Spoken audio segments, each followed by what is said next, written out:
খাদান চাপে পড়বে, অনেকের একটা মন্তব্য তৈরি হয়েছে দেখলাম। আমার কমেন্ট সেকশনে কিছু আসছে যে দাদা দেবদার আবার 2017 থেকে 2000, যদিও বলে রাখি দেবদার 2017 সালে এত ভালো সময় দিয়েই গেছে যে 55 কোটি টাকার বক্স অফিস কালেকশনটা 2017 সালে দেবদা দেয়। যাই হোক, তারপরেও বলছি 2018-19 এই দুটো বছর দেবদার জন্য একটু খারাপ গিয়েছে। 2020 থেকে আবার দেবদা কামব্যাক করে গিয়েছে। তো অনেকের এই মনে হচ্ছে, তারা দেবদার ফ্যান হয়তো, তারা আমাকে জিজ্ঞাসা করছে, তারা ভালোর জন্যই জিজ্ঞাসা করছে, আর আমি খুব পজিটিভলিই বলবো বিষয়টা, যে এরকম হবে না তো, দেবদার এগেনস্টে চলে যাবে না তো সবাই, খাদান কোনোভাবে চাপে পড়বে না তো।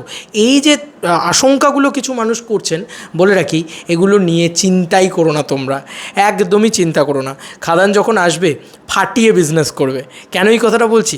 হে guys, welcome to my channel, আমি মনোজ। এখন আমরা এই বিষয়টাকে নিয়ে কথা বলবো। বন্ধুরা, যে পরিস্থিতি এখন হোক না কেন, এইটুকু মাথায় রেখো যে এই পরিস্থিতিতেও কিন্তু বাবলি সিনেমাটা, ইয়েস বন্ধুরা, বাবলি সিনেমাটা ফাটিয়ে ব্যবসা করছে। এটা কি তোমাদের একবারও মাথায় এসছে যে বাবলি সিনেমাটা ফাটিয়ে বিজনেস করছে? তা এই সিনেমাটা কার সিনেমা? রাজ চক্রবর্তীর সিনেমা।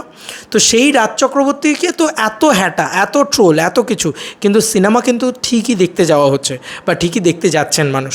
তার মানে কি দাঁড়ালো ব্যাপারটা? আলটিমেটলি দাঁড়ালো হচ্ছে গ্রাউন্ড রিয়েলিটিতে মানুষ কী ধরনের সিনেমা দেখছেন বা কী ধরনের সিনেমা কনজিউম করছেন বা কী করছেন, গ্রাউন্ড রিয়েলিটিটা একদম কমপ্লিটলি আলাদা। ঠিক আছে, মানে এক্স্যাক্টলি এই কথাটা বলতে বাধ্য হচ্ছি যে যেটা রাস্তায় ঘটছে বা যেটা গ্রাউন্ডে নামছে সেটা সোশ্যাল মিডিয়া নয়। সোশ্যাল মিডিয়া আর গ্রাউন্ড রিয়েলিটি একদম আলাদা। এটা বোঝাতে পারছি বন্ধুরা? তা না হলে বাবলি ছবিটা বক্স অফিসে এত ভালো চলতো না। আজও বাবলি ছবিটা দারুণ হাউসফুল দেখছে, দারুণভাবে বক্স অফিসে চলছে। অ্যাট দ্য সেম টাইম দেবদা যখন কোনো সিনেমা নিয়ে আসবেন, মিলিয়ে নিয়েও আমার কথা, সিনেমার কন্টেন্ট যদি ভালো হয় না, দর্শক এমনিই আবার যাবেন। এইটা আমার কোথাও গিয়ে মনে হয়। এবং দেবদা একজন ভালো মানুষ, এইটা ভেবে লোকে যাবে।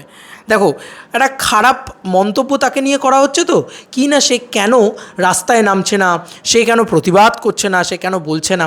প্রতিবাদ সেই সবার আগে করেছিল। এই কথাটা বারবার বলছি, প্রতিটা ভিডিওতে বলছি, বলে যাব। আর দাদার সঙ্গ আমি ছাড়বো না, এইটুকু আমি তোমাদেরকে বলে দিলাম। যে যা খুশি বলে নেয়, আর দাদার নামে কেউ খারাপ কথা বললে তারা আমার চরম শত্রু, এইটুকু জেনে রাখো। আমার সাথে কিন্তু কথা বলতেই এসো না তাহলে, কারণ এই মানুষটাকে ইয়েস আমি ভগবান মানি। হ্যাঁ, এই মানুষটা এত ভালো মানুষ, এই মানুষটা কোনো দিন অন্যায়ের সাথ দেয় না, দেয়নি, দেবেও না। দেবদা একজন সত্যি রিয়েল সুপারস্টার, যে মানুষটাকে একসময় খুনি পর্যন্ত বলা হয়েছে। হ্যাঁ, ভোটের ক্যাচক্যাচানির সময় খুনি পর্যন্ত বলা হয়েছে। লোকে আশঙ্কা করছিল দেবদা ভোটে জিতবে কি না, সে বিপুল মার্জিন ভোটে জিতেছে, কারণ সাধারণ মানুষ তার পাশে আছে। আমি এখনও বলছি, সাধারণ মানুষ তার পাশে আছে। এটা জিদ্দার একটা ছবি ছিল বস 2, সেই ছবির একটা ডায়লগ আছে, লক্ষ টাকার কথা সেটা, যে ওই লোকের ভিড়ে দাঁড়িয়ে সমালোচনা সবাই করতে পারে, কিন্তু অপরদিকে দাঁড়িয়ে সেই লক্ষ্য পূরণটা কতজনে করতে পারে। মানে স্বপ্ন পূরণ করাটা লক্ষ্য নয়, লক্ষ্য পূরণ করাটা স্বপ্ন হওয়া উচিত। লিটারেলি আমার এটাই মনে হচ্ছে এখন, যে দেবদা কিন্তু ভিড়ে দাঁড়িয়ে অনেকেই দেবদার সমালোচনা করবে, তাতে দেবদা আরও বড় হবে। তাই এখনও অবধি এই আশঙ্কা কেউ করো না যে খাদান কোনোভাবে বিপদে পড়তে পারে বা দেবদার কোনো রকম কোনো অসুবিধা হবে। He is the box office king. আমি এইটুকু তোমাদেরকে মিলিয়ে নিও, আমি তোমাদেরকে এইটুকু বলে দিলাম, দেবদার বক্স অফিসে চাঙ্ক কালেকশন আসতে চলেছে খাদান এবং টেক্কার মারফত। টেক্কা খাদান কোনোভাবে বিপদে পড়বে না। দাদাকে ফিরতে দাও, শুধু একবার ফিরতে দাও। দাদা না এইখানে মানে বাইরে থেকে বসে দাদা কিছু বুঝতেই হয়তো পারছে না। দাদাকে আগে দেশে ফিরতে দাও, তারপরে বাকি কথা হবে। আর তারপরে আমি এইটুকুও তোমাদেরকে বলে দিলাম যে আজকে বাবলি যদি চলতে পারে, আজকে বাবলি যদি ব্যবসা করতে পারে, আজকে এই রকম পরিস্থিতি এখন চলছে, তার মধ্যেখানেও রাজ চক্রবর্তীর সিনেমা যদি মানুষ হলে গিয়ে দেখতে পারে, তাহলে এইটুকু আমি, বাবলি তো খুব ভালো সিনেমা হয়নি, তাই খাদান আমি এইটুকু বলতে পারি চোখ বন্ধ করে ব্লকবাস্টার করবে, চোখটা বন্ধ করে ব্লকবাস্টার করবে। কারণটা তোমাদেরকে বলে দিলাম, কারণ ইতিমধ্যেই বাবলি চলছে। স্ত্রী 2 তো ছেড়েই দাও, ওটা হিন্দি ছবি অন্য ইমোশনে চলে, অন্যভাবে চলে, অন্য খেলায় চলে। আজকে এই ঘটনাটার জন্যে কলকাতা থেকে স্ত্রী 2 হয়তো সব থেকে বেশি 15 কোটি টাকার ব্যবসা করে নিয়ে চলে যাবে, হয়তো দেখা যাবে 15-20 কোটি টাকার ব্যবসা করে নিয়ে যাবে। অথচ শ্রদ্ধা কাপুর বা রাজকুমার রাও বা স্ত্রীর কেউ কিন্তু এই ইস্যুটাকে নিয়ে কথাও বলবে না, পাত্তাও দেবে না। এটাই এই হিপোক্রেট বাঙালিগুলো এগুলো দেখবেও, তারপরে তারাও আবার ভরি ভরে স্ত্রী 2 দেখবে, তারা আবার বলবে বয়কট টলিউড। আর সেই টলিউডের সিনেমাও তারা আবার হলে গিয়ে দেখবে।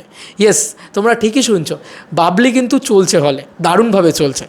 সিমিলারভাবে কিন্তু আমার মনে হচ্ছে যে, আমার মনে হচ্ছে না, আমি একদম কনফার্ম বলতে পারি দেবদার কোনো সিনেমা হলে এলে সেমভাবে চলবে। কারণ এই পরিস্থিতিতে যদি মানুষ হলে গিয়ে বাংলা ছবি এত এনজয় করতে পারে, এত ভালো চলতে পারে, ইভেন কি চলছে তো বাংলা ছবি, সত্যিই বলছি, যারা বাংলা ছবি দেখতে যাচ্ছে তারা কি জাস্টিস চায় না?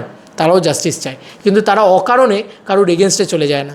সিনেমা শিল্পের এগেনস্টে কোনো দিন রাজনীতি আসতে পারে না, শিল্পের এগেনস্টে কোনো দিন কোনো কিচ্ছু আসতে পারে না। এইটা আমি বারবার বলছি, শিল্পকে মুক্ত করে দাও। একটা সিনেমা ভালো হলে চলবে, দেবদার সিনেমা তো ভালো হলে এমনিই চলবে, কারণ দেবদাকে আপামর জনগণ ভালোবাসে, রাজনীতিবিদ হিসেবে শুধু নয়, একজন ভালো মানুষ হিসেবে, একজন সুপারস্টার হিসেবে। তোমাদের আর কি মতামত এন্টায়ার ভিডিওটাকে নিয়ে জানিও কমেন্ট সেকশনে। চলো বন্ধুরা, নতুন কোনো ভিডিওতে দেখা হবে, বাই।